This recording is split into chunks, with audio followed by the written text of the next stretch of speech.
അനുമോളെ വരെ പേടിപ്പിച്ചിട്ടുണ്ട്. നിങ്ങൾ PR ചെയ്തില്ലെങ്കിൽ നിങ്ങൾ നെഗറ്റീവ് ആവും.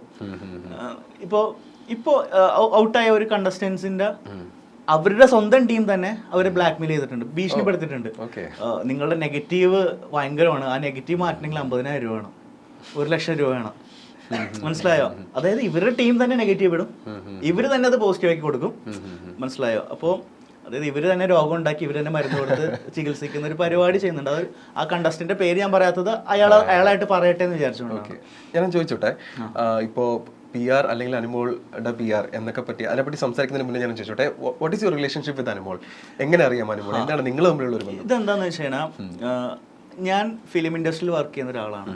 സോ എനിക്ക് അത്യാവശ്യം കണക്ഷൻസ് ഉണ്ട്, എല്ലാവരുമായിട്ട് കണക്ഷൻസ് ഉണ്ട്. അപ്പോൾ എല്ലാ സീസണിലും നമ്മുടെ ഫ്രണ്ട്സ് പോകുന്നുണ്ടാവാം. അപ്പോൾ ഞാൻ ഇപ്പോൾ എന്നെ അറിയുന്ന ആൾക്കാർക്ക് അറിയാം, ഞാനിപ്പോൾ ഒരു മൂവിയുടെ പുറകിലാണ്. അപ്പോൾ നമ്മൾക്ക് PR എന്ന് പറയുന്നത് ഡെഡിക്കേറ്റഡ് വർക്കാണ്.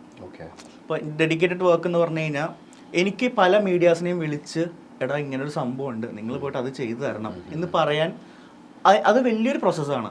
ഓക്കെ, അതിനൊരു ടീം രൂപീകരിക്കണം, നമുക്ക് മിനിമം ഒരു 25 പേരെങ്കിലും ആ ടീമിൽ വേണം. മനസ്സിലായത് വലിയ പ്രോസസ്സാണ്. അപ്പം അനുമോളെ സംബന്ധിച്ച് അനുമോൾക്ക് PR എന്ന് പറഞ്ഞ ഒരു ഐഡിയ ഉണ്ടായിരുന്നില്ല.